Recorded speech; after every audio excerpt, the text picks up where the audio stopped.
Hi guys, मेरा last session में अपन लोग न्यूमेरिकल सीखा था, फिर थोड़ा सेशन टायरिंग हो रहा था इसलिए हम लोग रुक गए थे। आज हम लोग छोटा सा पार्ट पहले देखेंगे थ्योरी का, यहाँ पे एप्लीकेशंस ऑफ आइसोटोप, जो बेसिकली आपको वैसे मेमोराइज करना है। उसके अंदर अपन आइसोबार्स देखने वाले, कुछ यहाँ पे एक दो एक्स्ट्रा क्वेश्चन अपन वो देखेंगे और फिर एनसीईआरटी को एक बार हम लोग सॉल्व कर लेंगे। ठीक है, तो चलिए पहले हम लोग एप्लीकेशन ऑफ आइसोटोप देखते हैं। आइसोटोप याद है ना बेटा, वो एलिमेंट्स जिनके एटॉमिक नंबर सेम होते थे बट मास नंबर डिफरेंट होते थे। देखिए हमारा आइसोटोप ऑफ यूरेनियम यूज होता है फ्यूल इन न्यूक्लियर रिएक्टर। तो ऐसा क्यों बेटा, ऐसा कोई रीजन नहीं है, आपको प्लेनली याद रखना है। ठीक है, isotope of uranium is used as a fuel in nuclear reactor. Next है आइसोटोप ऑफ, ये ओबाल्ट लिखा हुआ है sorry, this should be cobalt. Isotope of cobalt is used in treatment of cancer. ठीक है, and next isotope of iodine is used in treatment of goitre. बेटा देखिए ये आपको याद रखना क्या क्या है, यूरेनियम का आइसोटोप यूज होता है फ्यूल इन न्यूक्लियर रिएक्टर, फिर isotope of cobalt is used in treatment of cancer और isotope of iodine is used in treatment of goitre.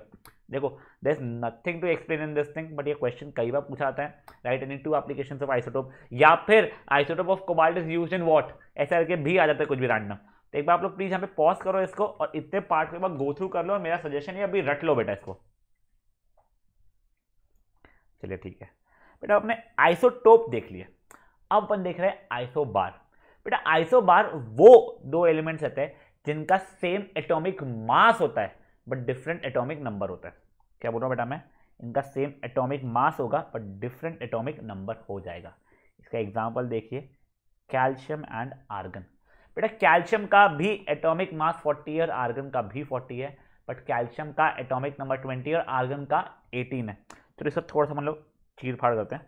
देखिए कैल्शियम 40 20 दिया है, आर्गन 18 40 ये दिया हुआ है। ठीक है, चलिए मैं यहाँ पे कैल्शियम, यहाँ पे आर्गन, यहाँ पे अपन number of protons, number of electrons और नंबर ऑफ न्यूट्रॉन्स देख रहे हैं। देखिए इसमें एटॉमिक नंबर 20 है तो प्रोटॉन्स 20 हो गए, इलेक्ट्रॉन्स भी 20 हो गए। अब देखिए number of protons plus neutrons यहाँ पे कितना रहा है, 40 के बराबर रहा है। प्रोटॉन्स है 20 प्लस न्यूट्रॉन 40 है, तो न्यूट्रॉन मेरा 20 आ रहा है। ठीक है सर, अब ये चीज़ बच्चा लोग मैंने आर्गन के साथ किया। देखिए आर्गन में प्रोटॉन 18 है तो इलेक्ट्रॉन भी मेरे 18 है। अब देखिए यहाँ के protons plus neutrons is equal to mass यानी 40 हो जाएगा, यानी 18 plus neutron equal to 40, neutrons equal to 22 हो जाएगा। समझाई थी आप लोगों को, ये क्या किया है ये अपन पहले कर चुके हैं बट स्टिल।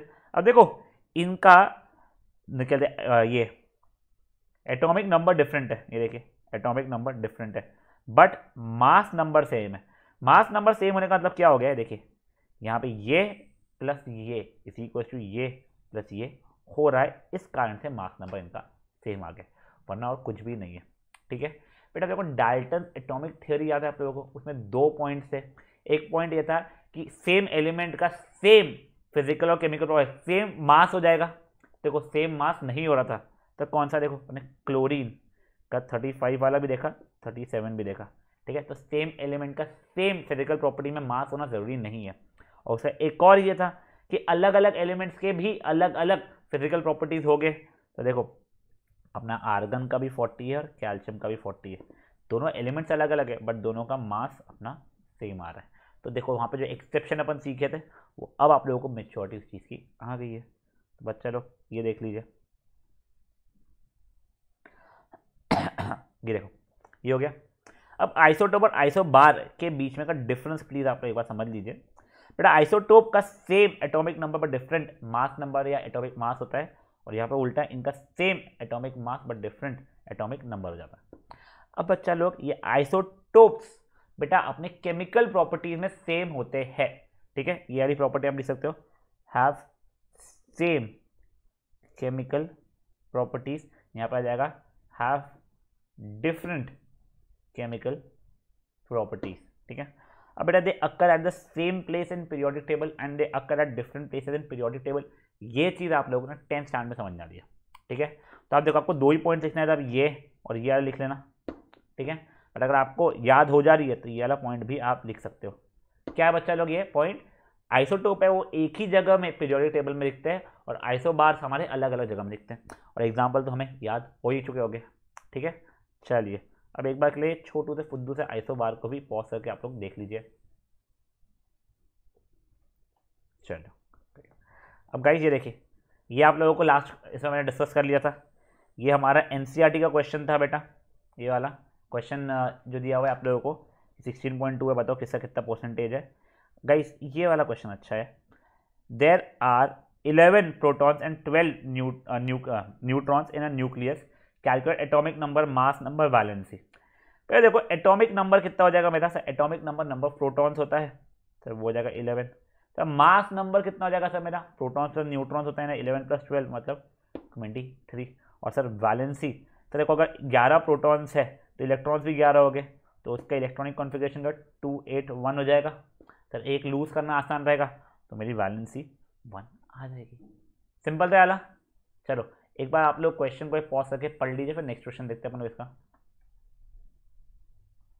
चलिए अब नेक्स्ट क्वेश्चन देखिए, नेक्स्ट क्वेश्चन भी बढ़िया है बेटा। वो क्या होता है, both helium and beryllium have 2 electrons in its valence shell. हाँ क्या, चलिए देखते हैं, हाइड्रोजन, हीलियम, लिथियम, बेरिलियम। देखिए हीलियम का एटॉमिक नंबर है 2 और बेरिलियम का एटॉमिक नंबर है 4।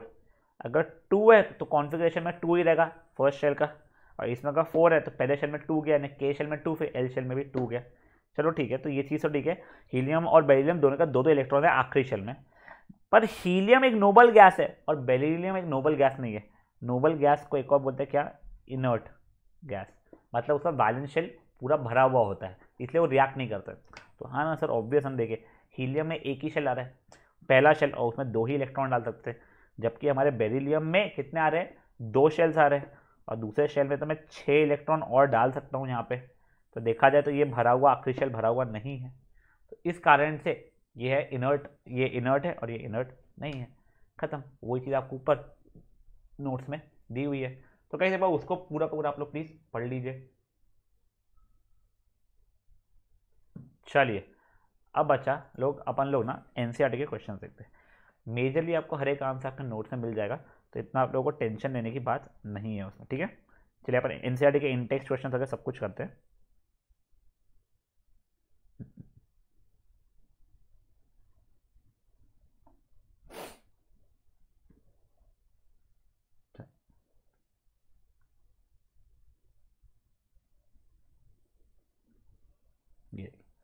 व्हाट आर कनाल रेस, बेटा याद है अपना वो एक्सपेरिमेंट में पॉजिटिव रेस, गोल्डस्टीन के एक्सपेरिमेंट में पॉजिटिव रेस आई थी कुछ न्यू रेडिएशन, जिसको उसने कनाल रेस नाम दिया था, बाद में उसने उसका नाम प्रोटॉन्स दिया था। देखिए मैं आपको दिखाता हूँ, हमारे नोट्स में भी लिखा हुआ है ये चीज़ है।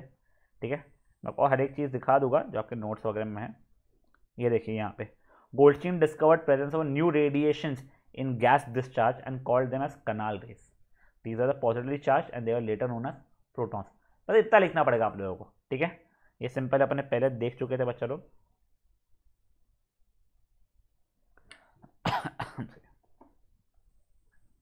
नेक्स्ट क्या है, if an atom contains 1 electron and 1 proton will it carry any charge or not.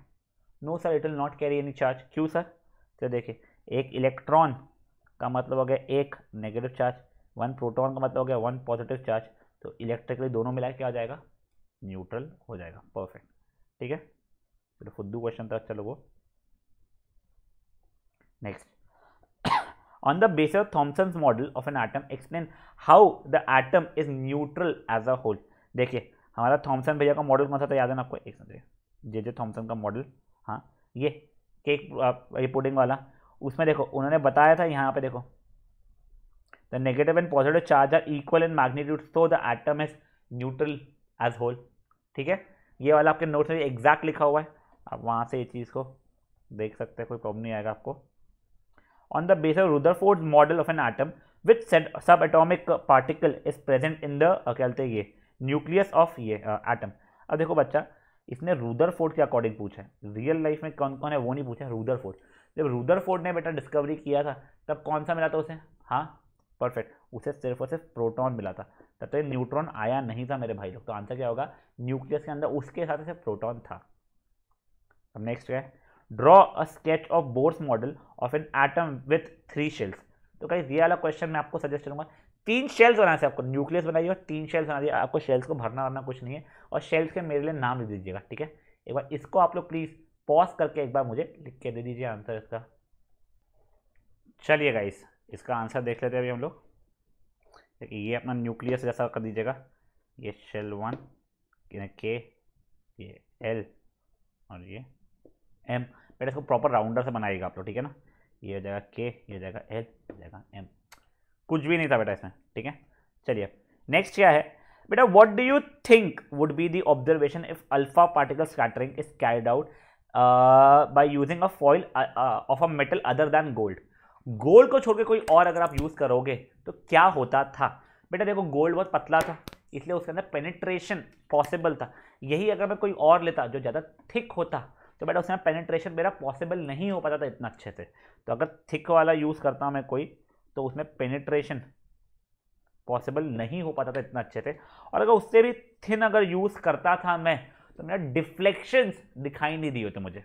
Deflections wouldn't have been possible, अच्छे रहने बहुत विजिबली ना डिफ्लेक्शंस जो हुए हैं वो दिखते नहीं थे। तो ऐसा क्यों बेटा, कम अमाउंट ऑफ चार्जेस था ना, और कम अमाउंट ऑफ चार्ज हो जाता, इतना कम हो जाता कि हमारा डिफ्लेक्शन प्रॉपर तरीके से दिखाई देना बंद हो गया था हमें, ठीक है ये चीज़ आप लोगों को। नेक्स्ट, नेम द 3 सब atomic particles of an atom. तो सर ये तो ईजी है, इलेक्ट्रॉन, बेटा नेम लिखना है तो पूरा पूरा लिखोगे आप, इलेक्ट्रॉन, प्रोटॉन एंड न्यूट्रॉन, ठीक है।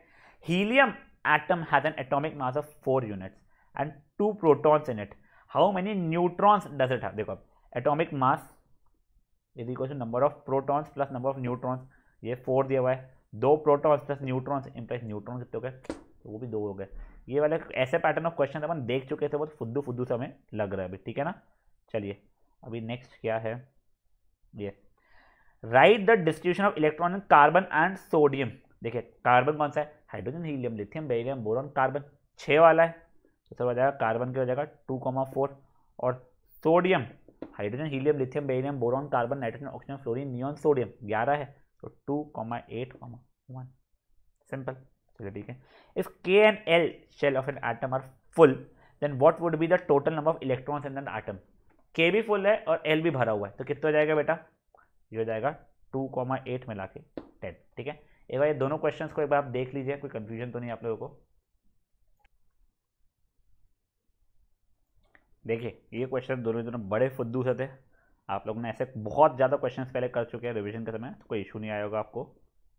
अब देखिए नेक्स्ट क्या है, yes if number of electrons in an atom is 8 and number of proton is also 8 then what is the atomic number and what is the charge. देखो electrons 8 है, protons भी 8 है, तो एटॉमिक नंबर पूछा है बेटा, एटॉमिक नंबर हमेशा proton से देखना। सर एटॉमिक नंबर तो मेरे 8 ही रहेंगे, और चार्ज कितना रहेगा, सर देखो मेरे 8 पॉजिटिव और 8 नेगेटिव है, तो चार्ज मेरा 0 रहेगा, इट विल बी न्यूट्रल। तो ठीक है, नेक्स्ट क्वेश्चन क्या दिया है, with the help of table 4.1 find out the mass number of oxygen and sulphur. चलो ठीक है, सल्फर एंड ऑक्सीजन ना, तो देखिए इसमें मास नंबर ऑफ ऑक्सीजन, देखो ये है ऑक्सीजन का डेटा मेरा, इसमें प्रोटॉन्स प्लस न्यूट्रॉन्स करूंगा तो मेरा मास नंबर कितना जाएगा 16, ठीक है। सल्फर का देखते हैं अब हम लोग बेटा, तो ये प्लस ये 32, सिंपल सा था, तो उसे चेक करा था आपको टेबल्स रीड करना जम रहा है या नहीं जम रहा है। चलो ठीक है, ये how will you find the valency of chlorine, sulphur and magnesium. Simple है बेटा, देखिए क्लोरीन का एटॉमिक नंबर होता है 17, तो जाएगा 287, तो क्या हो जाएगी वैलेंसी 1। सल्फर का क्या होता है 16, तो 286, तो वैलेंसी क्या हो जाएगी बेटा अपनी इसकी 2 हो जाएगी। मैग्नीशियम का एटॉमिक नंबर होता है 12, 282, तो इसकी वैलेंसी कितनी हो जाएगी 2। चलिए बढ़िया है, देखा जाए तो ये सब चीज़ें अपन लोगों ने पहले कवर कर चुकी है, तो इतना इशू नहीं आ रहा है। फॉर द सिंबल, ये फॉर द सिंबल HDT, बेटा HDT याद है ना आप लोगों को, हाइड्रोजन के तीनों। चलो देखो एक बार नोट्स दिखा दूंगा आप लोगों को मैं। टैबलेट 3 सब atomic particles found in each, देखो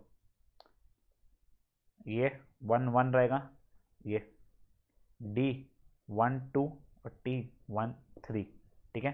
पहले को मैं प्रोटॉन्स, फिर इलेक्ट्रॉन्स और फिर न्यूट्रॉन्स बोल रहा हूँ मैं। देखो सबका एटॉमिक नंबर 1 है, तो नंबर ऑफ प्रोटॉन्स 1 रहेंगे, इलेक्ट्रॉन्स भी उसी कान से 1 हो जाएंगे। अब देखिए यहाँ पे एक भी न्यूट्रॉन नहीं रहेगा, तभी मास नंबर 1 आएगा, इसमें 1 रहेगा इसलिए 2 हुआ मेरा मास नंबर, यहाँ पे 2 रहेगा इसलिए मास नंबर मेरा 3 हुआ, समझा। चलो एक बार इसको ना प्लीज़ थोड़ा सा अच्छे से आप लोग पॉज करके देख लीजिए।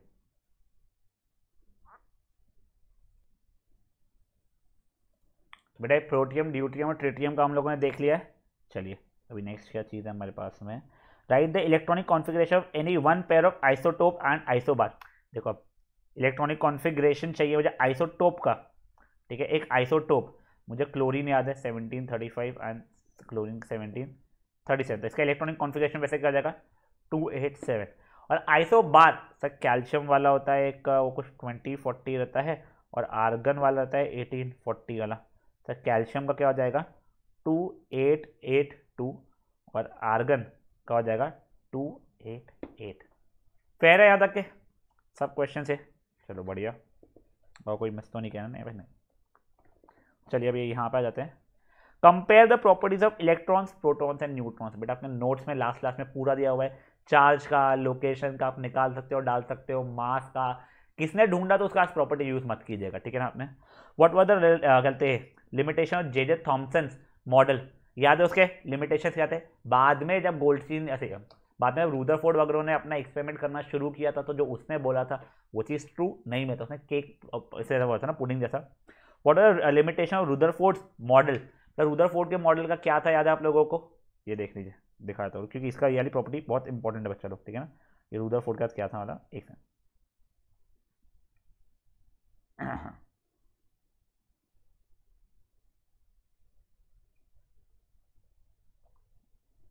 ये देखिए रूदरफोर्ड के शॉर्ट कम इसका है, हाँ ये तो थॉमसन कहते हैं। ये देखो ये रूदरफोर्ड ने क्या बोला था कि इलेक्ट्रॉन गोल गोल घूम रहा है हमारा, तो अगर गोल गोल घूम रहा है सर्कुलर पाथ में तो उसमें एक्सेलरेशन हो रहा होगा, मतलब उसने एनर्जी लूज करनी चाहिए थी, एनर्जी रेडिएट करके और आखिरी में अनस्टेबल होकर गिर जाना चाहिए था, बट ये हो नहीं था। तो ये बोर आया तो उसने बहुत सेंसिबल नहीं दिया था कि कुछ तो भी शेल्स है जहाँ पर एनर्जी लूज होती नहीं है वगैरह, बट ठीक है अपने को इसका ड्रॉबैक अच्छे से पता होना चाहिए।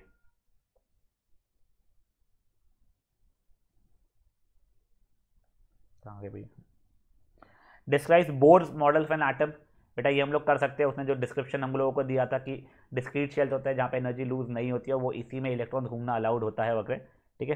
कंपेयर ऑल दी मॉडल्स, अब देखो ये ऐसा पूछेगा नहीं क्वेश्चन आप लोगों को, आपको पता होना चाहिए, ठीक है।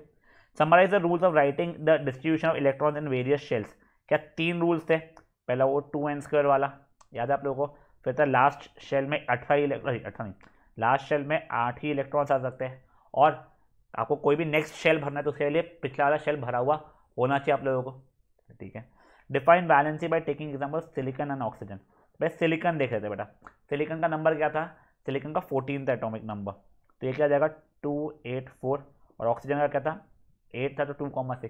बेटा वैलेंसी मतलब कंबाइनिंग कैपेसिटी होती है, या फिर it is the number of electrons that you gain or lose to complete your valence shell. तो इसलिए सिलिकॉन की वैलेंसी कितनी हो जाएगी भाई 4, और ऑक्सीजन की कितनी हो जाएगी 2 हो जाएगी। आपको एक्सप्लेन करना पड़ेगा, इधर इट विल गेन 4 और लूज 4, इधर विल इट इज डूइंग 4 के साथ में ही तो उसकी वैलेंसी 4 हो जाएगी, और यहाँ पे इट विल गेन 2 और कहते हैं मेक इट कहते हैं वैलेंस शेल कंप्लीट, ठीक है। Next explain with example atomic number क्या होता है आप बता सकते हो, मास नंबर क्या होता है बता सकते हो, आइसोटोप्स क्या होता है बता सकते हो, आइसोबार्स क्या होता है बता सकते हो, अपने आइसोटोप आइसोबार देख चुका अच्छे से। Give any 2 uses of isotope, अपने 3 देखे जाते हैं, कोबाल्ट का कैंसर के लिए, यूरेनियम का आइसोटोप क्या होता है इस चीज़ से था बेटा न्यूक्लियर रिएक्टर के लिए, और इसका आयोडीन का था गोइटर के ट्रीटमेंट के लिए, ठीक है। चलिए नेक्स्ट देखिए, Na+ has fully filled KnL shell, explain. तब देखो Na का एटॉमिक नंबर होता है 11, तो 2,8,1 होगा, बट ये Na+ है मतलब उसने एक इलेक्ट्रॉन लूज कर दिया है, इसलिए पॉजिटिव चार्ज है, तो उस पर 2,8 चलने वाला है, तो ये K भी शेल भरा हुआ है, L शेल भी भरा हुआ है, ठीक है। 10th क्वेश्चन और 11th क्वेश्चन हम लोग पहले कर चुके न्यूमेरिकल समय। अब आ जाए 12th पे, Z = 3, बेटा Z का मतलब याद है ना आपको एटॉमिक नंबर 3 है, what would B it's valency, तो देखो 3 है तो कॉन्फिगरेशन 2,1 हो जाएगा, तो वैलेंसी तो सर एक लूज करेगा 1 रहेगी वैलेंसी, और ये कंपाउंड होता होगा हाइड्रोजन हीलियम लिथियम हो जाएगा sir, this will be lithium LiThium। बेटा देखो उसने नेम बोला है ना, तो आप बस Li मत लिख दीजिएगा, सिंबल नहीं मांग रहा है आपसे, नेम मांग रहा है, ठीक है ना। Composition of the nuclei of 2 atomic species X and Y is given here. Give the mass number of X and Y. What is the relationship between the 2 species? देखिए इसका प्रोटॉन्स और न्यूट्रॉन्स, देखिए इसका मास क्या हो जाएगा मेरा, एटॉमिक मास 12 हो जाएगा, इसका कितना हो जाएगा बेटा मेरा एटॉमिक मास 14 यूनिट हो जाएगा, ठीक है। और बेटा इसमें क्या सिमिलर है, बेटा दोनों में नंबर ऑफ प्रोटॉन्स सेम है, प्रोटॉन्स अगर सेम रहे तो इसका मतलब क्या था, परफेक्ट, ये हो जाएगा मेरे, सर ये मेरे आइसोटोप्स है। बेटा प्रोटॉन सेम है तो एटॉमिक नंबर सेम है, यही अगर मास सेम होता तो इसको अपन लोग आइसो बार बोलते थे, ठीक है। फुद्दू था ये भी। ये ट्रू और फॉल्स, ये काम करो, ट्रू और फॉल्स देख लो आप लोग एक सेकंड। हाँ, J Thomson propose that the nucleus of an atom contains only nucleons. बेटा न्यूक्लियॉन्स का मतलब होता है इसमें न्यूट्रॉन्स प्लस प्रोटॉन्स, ठीक है। ये आपको टर्म शायद पहले बताया नहीं था, तो इसलिए ये हो जाएगा आपका फॉल्स, क्योंकि उसके समय तक के तो आया ही नहीं था बेटा अपना ये न्यूक्लियस क्या न्यूट्रॉन का concept. A neutron is formed by an electron and proton combining together है, ये तो हमने कभी सुना ही नहीं, वो अलग सी चीज़ रहती है, ये भी हो गया false. Mass of electron is about 1/2000 times the mass of proton, तो ये है true. Isotope of iodine is used in making tincture iodine, पता नहीं भाई, ये तो गोइटर के लिए यूज होता था, ट्रीटमेंट ऑफ गोइटर, तो ये भी हो जाएगा फॉल्स मेरा, ठीक है। रुदरफोर्ड जो था का अल्फा पार्टिकल वाला, उससे कारण आपको क्या डिस्कवरी हुआ था, बेटा देखो इलेक्ट्रॉन्स आपको पहले से पता थे, प्रोटॉन्स आपको पहले से पता थे, न्यूट्रॉन्स उसने किया नहीं था डिस्कवर, तो क्या बचा अपना न्यूक्लियस, उसके कारण एटॉमिक न्यूक्लियस की एक जगह पे कॉन्सेंट्रेटेड है, वो हमें पता चला था। Isotope of an element will have same physical different chemical different number of neutron different number of ये कुछ, देखो सेम फिजिकल प्रॉपर्टीज नहीं हो सकती, उनका मास दोनों का डिफरेंट रहता है, ठीक है। फिर क्या है, डिफरेंट केमिकल प्रॉपर्टीज, ठीक है, ये हो सकती है एक बार के लिए। अच्छा ये भी नहीं हो सकती, सॉरी, क्यों जैसे डिफरेंट केमिकल प्रॉपर्टीज, दोनों का एटॉमिक नंबर सेम है, इंप्लाइज वैलेंसी सेम है इन लोगों की, एटॉमिक नंबर सेम है तो इनकी केमिकल प्रॉपर्टीज भी सेम होने वाली है, ठीक है। डिफरेंट नंबर ऑफ न्यूट्रॉन्स, चलो वो देख लेते हैं अपन लोग बेटा। देखिए अपन लोग एग्जाम्पल ले लेते हैं आर्गन का, आर्गन में 20 40 और क्या था दूसरा वाला बेटा, नहीं आर्गन 1840 था, कैल्शियम था 20 40। देखिए इनमें सेम नंबर ऑफ इलेक्ट्रॉन्स भी नहीं होते हैं, same number of protons, A isotope चल रहा है, सॉरी मैंने आइसो बार लिया, सॉरी। क्लोरीन 1735, क्लोरीन 1930 नहीं 1935, ठीक है। एक समझ जाए, बड़ा कंफ्यूजन हो रहा है मुझे, 1735 1737 था, ठीक है ना ये। अब देखिए इन लोगों में डिफरेंट नंबर ऑफ न्यूट्रॉन्स, देखिए दोनों के प्रोटॉन्स सेम होते हैं, दोनों के इलेक्ट्रॉन्स भी सेम होते हैं, बट यस यहाँ पे न्यूट्रॉन्स में डिफरेंट हो जाते हैं। कैसे सर, यहाँ पे न्यूट्रॉन देखिए यहाँ पे 18 है और यहाँ पे 20 है, तो ये हो जाएगा मेरा ट्रू। डिफरेंट एटॉमिक नंबर तो पक्का से नहीं होता है, चलिए ठीक है। Number of balance electron then Cl minus S, देखो Cl माइनस, तो Cl का क्या होता है सर 17 होता है, मतलब 287 हो गया, तो Cl माइनस होता है एक इलेक्ट्रॉन गेन कर लिया उसने, मतलब 288 हो जाएंगे, तो बैलेंस इलेक्ट्रॉन कितना हो जाएगा 8। बेटा कई बच्चे 18 टिक्का दे, नहीं नहीं नहीं, आंसर है हमारा 8, ध्यान रखिएगा, ठीक है ना।